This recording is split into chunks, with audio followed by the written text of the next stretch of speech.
menjaga disiplin fiskal. Hal tersebut tercermin dari defisit senantiasa dijaga di bawah 3% PDB dan rasio utang terkendali di bawah 60% PDB. Jadi di tengah tekanan harga minyak yang tinggi, kita tetap menjaga tadi harga defisit ke PDB-nya di bawah 3%. Untuk tahun 2025 kita bisa tekan di bawah 3%, di 2,81%. Sebelumnya kita umumkan 2,9, ternyata lebih bagus daripada 2,9 ke 2,81. Untuk 2026 juga di tengah kenaikan beban pembayaran subsidi BBM dan listrik, kita masih bisa menekan defisitnya di bawah 3%. Kita desain sekarang mendekati 2,9 atau lebih rendah lagi. Saya yakin kalau harga minyak ini dia turun ke bawah ke level yang sebelumnya, di paruh kedua tahun ini defisit kita akan bisa diturun ke bawah 2,9. Dan kalau diperlukan itu mungkin memberikan ruang kepada kita untuk sedikit memperkuat perekonomian daerah, tergantung petunjuk Bapak Presiden nanti. Jadi ruang kita ada sebetulnya, tapi itu semua tergantung petunjuk Bapak Presiden. Bapak Presiden cukup fleksibel, Pak. Waktu bencana Aceh, kan Aceh dan Sumatera itu, bencana Sumatera, kan di sana dirubah semua, dibalikin tanah ke daerahnya seperti semula tanpa pemotongan. Jadi kalau diperlukan itu bisa dilakukan. Yang saya bilang adalah fiskal cukup fleksibel tanpa mengganggu atau membahayakan posisi defisit terhadap PDB-nya. Kita bisa melakukan hal itu. Tapi tentunya tidak bisa kalau semuanya minta naik, karena kan keadaan seperti ini. Tapi kalau nanti harga minyaknya stabil, ruang untuk mengembalikan insentif ke daerah akan terbuka lebar. Gantung beliau sama pimpinan di atas. Bisa kan? Ayo bayar.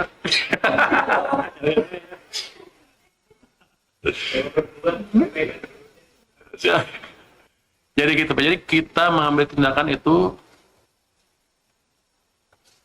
bukan ingin menyusahkan ekonomi, tapi kita mengambil tindakan yang optimal, yang memberi ruangan untuk ekonomi itu tumbuh secara optimal, bukan maksimal, optimal, sambil menjaga keterbatasan batasan ini. Karena kan kita dilihat oleh lembaga pemerintah dunia, bisa nggak Indonesia menjaga defisitnya di bawah 3%? Padahal yang lain udah di atas 3%, Pak. Malaysia, Vietnam, India, Singapura di bawah sedikit, Amerika 5%. Hanya kita yang disorot. Saya juga agak bingung sebetulnya kenapa. Ya nggak apa, kita stick ke disiplin yang mereka terapkan. Nanti kita tunjukin ke mereka bahwa yang terbaik adalah kita. Negara barat harus contoh kita. Karena banyak negara Eropa udah di atas 3% defisitnya, dan rasio utang ke PDB-nya besar-besar. 60%, Jerman aja 60% lebih, Amerika 100%, Jepang 275%. Besar-besar. Tapi kita yang diincar, Pak. Saya nggak tahu kenapa. Mungkin kita masih kurang doa, Pak.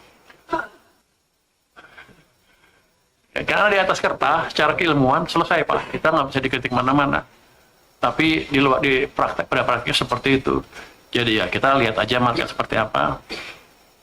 Dan untuk mengurangi tekanan seperti itu, kan itu hubungannya ke surat utang kan, peringkat surat utang yang berhubungan dengan bunga nantinya. Kemarin kami ke Cina untuk melakukan diversifikasi sumber pembiayaan supaya tekanan kita berkurang sedikit. Di Cina tuh Panda Bond kita expect lebih murah ya bunganya dibanding Amerika, dollar base. Jadi kita harapkan nanti ada alternatif pembiayaan dari kita yang membuat kita agak leluasa ketika melakukan pembiayaan untuk defisit anggaran kita. Next, kami menyadari hingga saat ini perekonomian global masih bergerak sangat dinamis. Untuk itu, kebijakan fiskal senantiasa dijaga tetap responsif dan antisipatif untuk memitigasi ketidakpastian, antara lain melalui 9 kebijakan strategis. Yang pertama, menjaga stabilitas harga BBM subsidi. Yang kedua, menjaga stabilisasi harga pangan. Yang ketiga, menjaga pasokan energi dan stok beras pada level yang aman. 1, 2, 3 ini orang-orang melihat seperti sesuatu yang wajar aja. Padahal ini dampaknya ke anggaran cukup besar Jadi pemerintah sudah menganggarkan uang untuk harga BBM, harga pangan, dan energi untuk menjaga daya beli masyarakat. Ini yang kadang-kadang masyarakat lupa.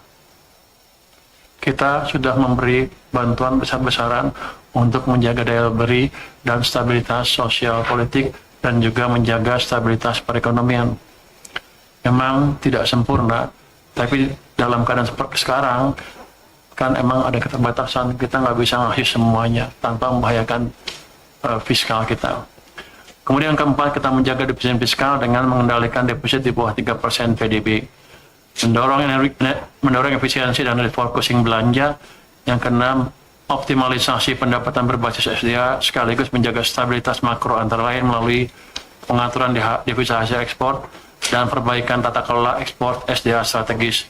Yang ketujuh, memberikan paket stimulus untuk menjaga daya beli, keberlanjutan usaha, dan menopang pertumbuhan.